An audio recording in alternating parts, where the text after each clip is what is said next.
Hello everyone, welcome back to my kitchen. I'm going to show you how I'm going to make one of my vegan hiking meals that we're going to start preparing for our hiking trips. So we're going to start off by taking some beautiful chickpeas, and we're going to wash, rinse, and we're going to dehydrate them so we can measure these up and put them in bags so we can bring them with us. And then I'm going to show you how I mix them. So I'll see you in a bit. Okay, so here they are. We've washed them, and we're just going to let them drip a little, and then we're going to put them to dehydrate.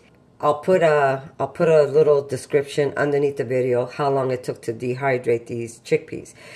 You're going to say, why go through all this trouble when you can buy them already made? But I'll tell you something. We bought some packages already made for us, but especially in Canada, they're very expensive. I paid, like some of them, I paid over $25 for like a small package for like 2 people, and you get very little food out of that package.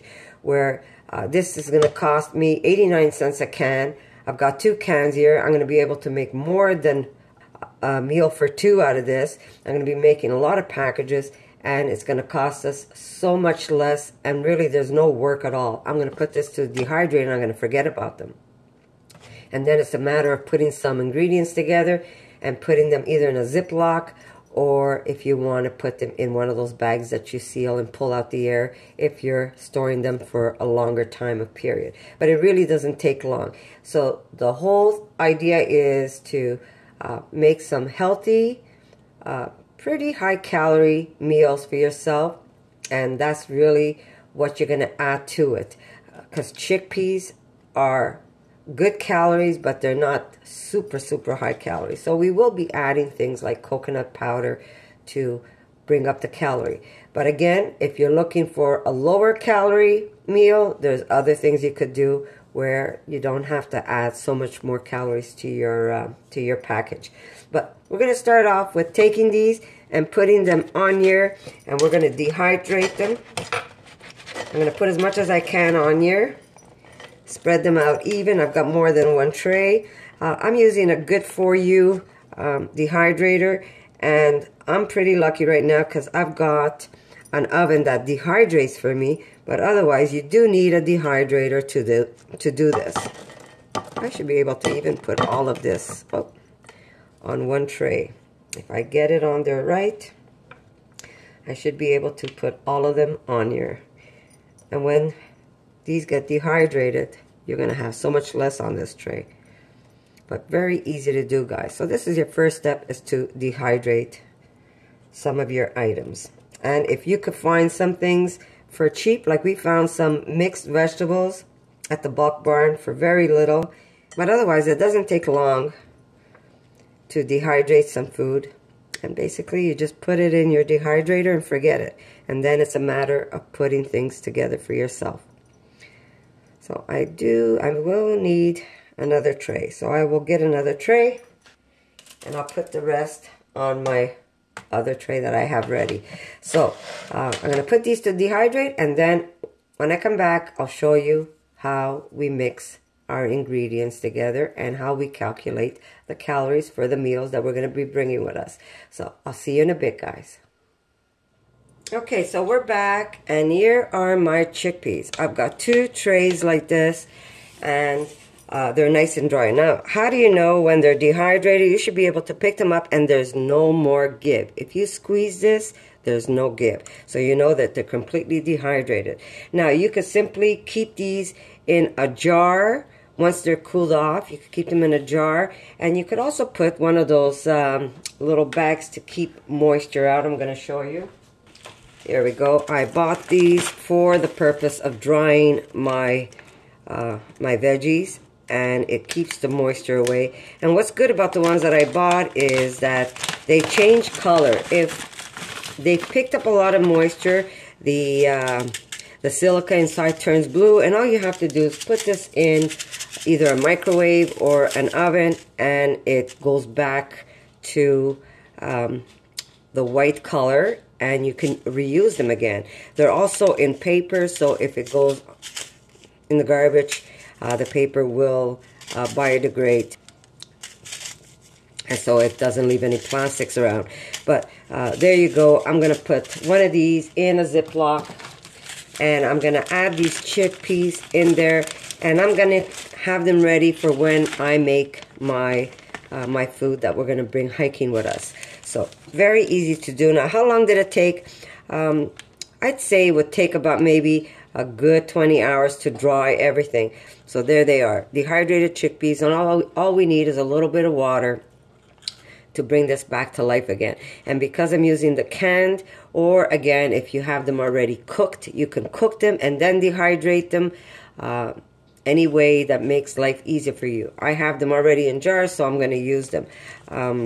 But yes, you want to have cooked chickpeas. If you're going to dehydrate for camping food, you want it already cooked, that you pull the moisture out, that when we soak these and add water to them or cook them, they will come back and come back that we're able to eat them. You don't want raw chickpeas because then you're going to have a hard time digesting those. But there you go. Easy, easy, easy. So I'd say about 20 hours. They're ready to go. So I'm going to put a silica bag, put these in here, and then when I'm ready to make the packages, I'm going to show you how easy it is to make delicious vegan food that you could take with you hiking or even have in the pantry. This is what's good about this, is that you can make some of these prepared foods, have them in the pantry, and if you're ever in a pinch and you say, oh my God, I'm so hungry, what am I going to make? You take one of these that are already pre-bagged for you, and all you have to do is boil some water and then put this in the water, and it just comes back. And I'm going to tell you exactly how much water goes with this one meal. This is going to be packaged for one, so Erica can take it with her when she goes hiking alone, or if we go together, we can cook our own, or we can make a package for two, and then we share whatever we cook in the pot. But I will show you exactly how I do it. Okay, guys, I just want to show you again, because sometimes I know what I want to say, but then I don't always say what I want to say. Right now, because we're consuming this soon, I will put them in a Ziploc bag and seal it. I've got my little dry sack in there. But if you want to do this and store them for a longer time, I would say vacuum seal your bags or your jars. You could get a little vacuum sealer for like really cheap, and you could just suck the air out of it. Because if you're using, if you're going to put them like this, no matter what you do, eventually it will start getting stale if there's some air inside your package. But I mean, it's leaving it the way it is right now.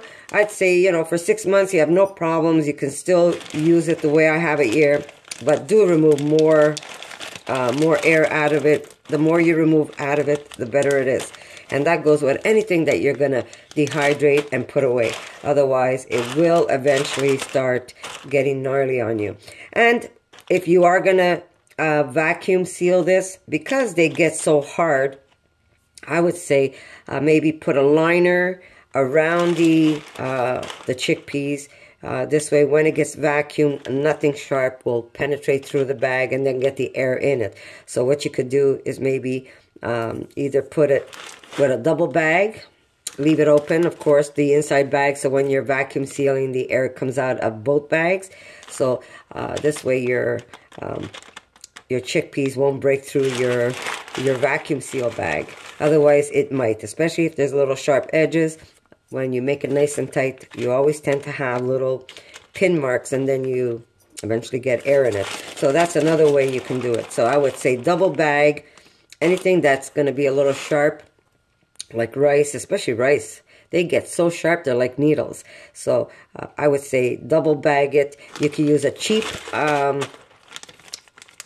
Ziploc, but leave it open when you put it into the other bag. So when you vacuum seal, the air comes out of both bags. But it has that double coating, that double protection, that it won't pierce your outer bag where it's going to cause them to start leaking. Or you can save the trouble with the bags and just get yourself jars, and you can vacuum seal jars. They have special tops that you put on top of your mason jar, and it sucks up all the air, and then you have a perfect seal, and you could keep them in there for a long time. So there you go. Small hint, small little tip, not a hint. Why do I call it a hint all the time? Small tip on how to put some of this stuff away for you. Now this year is actually 2 jars of chickpeas.